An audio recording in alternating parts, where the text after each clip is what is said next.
तुझसे यह उम्मीद नहीं थी सूरज, क्या तेरी माँ तेरे लिए कुछ भी नहीं है। माँ आप ही मेरा सब कुछ हो, लेकिन मैं आयत से भी बहुत प्यार करता हूँ। मैं आपको इसके बारे में बताने ही वाला था, लेकिन इससे पहले ही आयत के परिवार वालों को हमारे बारे में पता चल गया और वह आयत को कोई नुकसान पहुँचाते इससे पहले ही मैंने इससे शादी कर ली। माँ आप तो अपने बेटे को जानती है ना, प्लीज मुझे एक मौका दीजिए ना। कविता सूरज शादी करके घर लाने से थोड़ी नाराज थी, लेकिन उसने अपने बेटे और मुस्लिम बहू को अंदर बुला लिया। ठीक है, मैं तुझे मौका दे रही हूँ, अगर ये लड़की सच में बहुत अच्छी है, मुझे दूसरे धर्म की लड़की को अपनाने में कोई परेशानी नहीं है, लेकिन उसके लिए इसे मेरा दिल जीतना होगा। जी अम्मी, मुझे एक मौका दीजिए, मैं जरूर आपको खुश करके दिखाऊंगी। कविता और आयत आपस में बातें ही कर रही थी कि तभी रसोई रजनी आई। माँ हाँ बोल माँ जी, आज मैं क्या बनाऊं? मान तो कुछ भी नहीं है, क्या अभी कल ही तो मैंने राशन मंगवाया था। माँ जी राशन में काफी कुछ है, लेकिन सब कुछ नहीं। मैं जो कुछ भी बनाने को सोच रही हूँ उसी के हिसाब सामान कम पड़ रहा है। अब आप ही बताए बहू, तुझे जो जितना सामान मंगवा दो उतना ही कम है। अम्मी जान ना माने तो क्या आज आपकी रसोई में मैं कुछ बनाऊं? आएगी। यह कौन है? माँ जी ये तेरी देवरानी है, मेरी रानी। कविता ने रजनी को भी पूरी बात बताई। रजनी यह सब कुछ सुनकर बोली, देवर जी अभी भाभी को घर में आए 1 हफ्ता नहीं हुआ है और आप अपनी दुल्हन भी ले आए, और माँ जी आप इस मुस्लिम लड़की को अपने घर की पवित्र रसोई में पांव रखने दोगी? बहू देख, मैं ज्यादा हिंदू मुस्लिम तो नहीं मानती हूँ, मेरे लिए सबसे पहले इंसानियत है। मैं इसको अच्छी बहू सिद्ध होने का एक मौका जरूर दूंगी। आयत जा आज का खाना तू बना, मैं देखना चाहती हूँ जिस राशन से मेरी बड़ी बहू कुछ नहीं बना पाई, क्या तू उससे कुछ बना पाएगी? जी माँ जी, आप इसको मुझसे कंपेयर कर रही है? कंपेयर नहीं कर रही हूँ, आजमा रही हूँ। कविता ने ऐसे बोलकर बात को खत्म कर दिया। आयत रसोई में गई और सभी के लिए कुछ बनाने को देखने लगी। अरे यहाँ तो बहुत सारा राशन है, मानो पूरी दुकान ही घर में हो। मेरी जेठानी जी को इससे खाना बनाने में भी परेशानी हो रही थी। आयत ने सारा राशन देखा और फिर उससे खाना बनाना शुरू कर दिया। जिस राशन से रजनी को शिकायत हो रही थी, उसी राशन से आयत ने रबड़ी पकड़े रोटी बिरयानी और सब्जी वगैरह बना दिए। उसने बहुत जल्दी जल्दी सब कुछ बना दिया था। 1 घंटे के बाद जब कविता रसोई में आई, कुछ बना कि नहीं? बहू जी अम्मी काफी कुछ बन गया है, मैं लेकर आती हूँ। आयत ने अपनी पहली रसोई का खाना टेबल पर लगाया।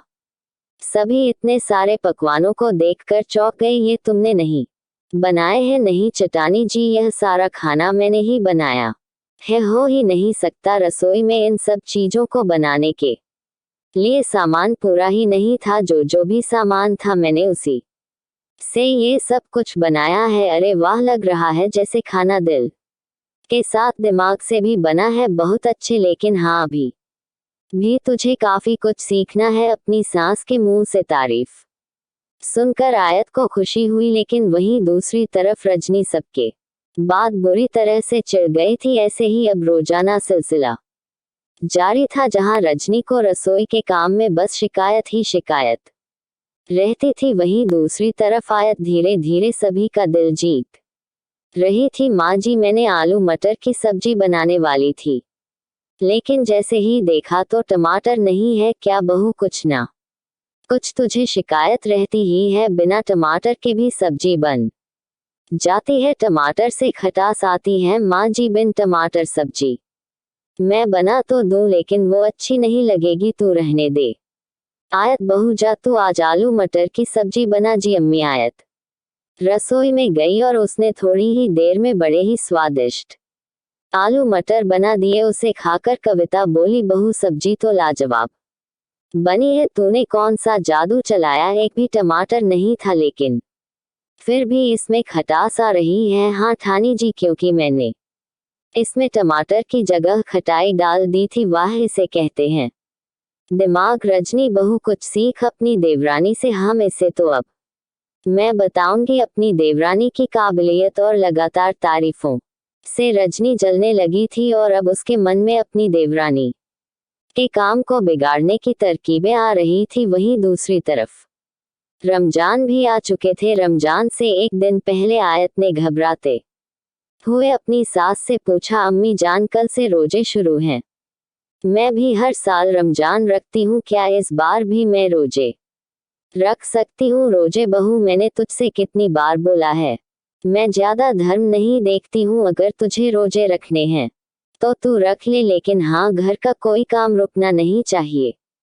शुक्रिया अम्मी। आयत ने सहरी खाकर अपनी ससुराल में पहला रोजा रखा। कविता आयत से मन मन में काफी खुश थी, लेकिन वो इतना जाहिर नहीं करती थी। अपनी बहू के पहले रोजे के दिन कविता ने इफ्तारी का सामान मंगवाया। आज बहू पूरा दिन भूखी प्यासी रहेगी, उसके लिए यह इफ्तारी मंगवा दी है। शाम को जरा अच्छे से रोजा खुल जाएगा। कविता ने सामान मंगवा कर आयत को देने की बजाय वही टेबल पर ही रख दिया, लेकिन बदकिस्मती से वहां रजनी आ गई। ओहो, तो मांझी ने ये सामान अपनी प्यारी मुस्लिम बहू के लिए मंगवाया है, अब आएगा मजा। माँ जी, आपकी बहू को आप बहुत टैलेंटेड समझती हैं ना। अब देखिए आज उसके पहले रोजे के दिन में कैसे आपकी और उसकी गलतफहमी को चूर चूर करती हूँ। ऐसे बोलकर रजनी ने सारा सामान उठा लिया और उसे अपने कमरे में ले गई। वहीं दूसरी तरफ ऐसे ही शाम हो गई और कविता आयत से बोली, आयत बहू अब इफ्तारी बनाना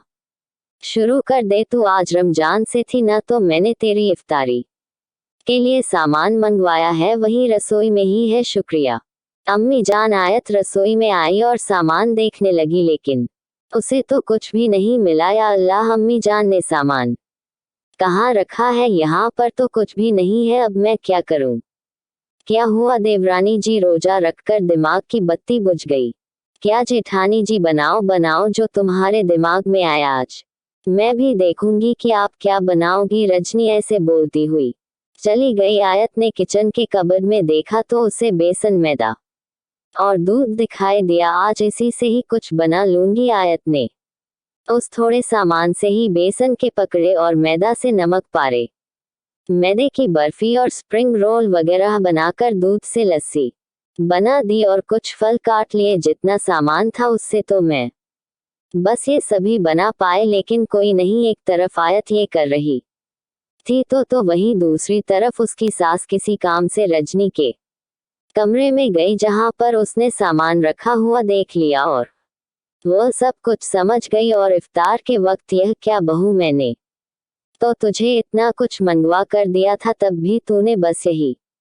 बनाया है? अम्मी जान, वो कविता आयत की तरफ को आने लगी। आयत घबरा गई कि तभी, बहुत खूब बहू, सच में आज मैं तुझे दिल से अपनाती हूँ। अम्मी, मैं नहीं जानती थी कि मेरी बहू इतनी होनहार है। तेरा सारा सामान तो इस नालायक ने छिपा दिया था, फिर भी तूने इतना कुछ रोजे की हालत में कैसे बना लिया? मेरा सामान छिपाया था? हाँ, ये सब था जो मैंने तेरी इफ्तारी के लिए मंगवाया था, लेकिन ये सब कुछ मुझे इस रजनी के कमरे में मिला। मम्मी जी, मैंने चुप हो जा बहू, अपनी देवरानी को हराने के लिए तू इतना गिर गई कि तू इन घटिया हरकतों पर आ गई। एक बात जान ले बहू, खाना कभी सा सामान से स्वादिष्ट नहीं बनता है, बल्कि नियत से बनता है। अगर नियत अच्छी हो तो कम सामान में भी पकवानों का ढेर लग जाता है, जैसे कि आज आयत बहू ने किया। अगर तुझे इसकी तारीफ सुनकर जलन महसूस होती है तो तू खुद को इस लायक बना कि तेरी भी तारीफ हो, वरना ऐसी हरकतें करके तो तू खुद को ही मेरी नजर में गिरा रही है।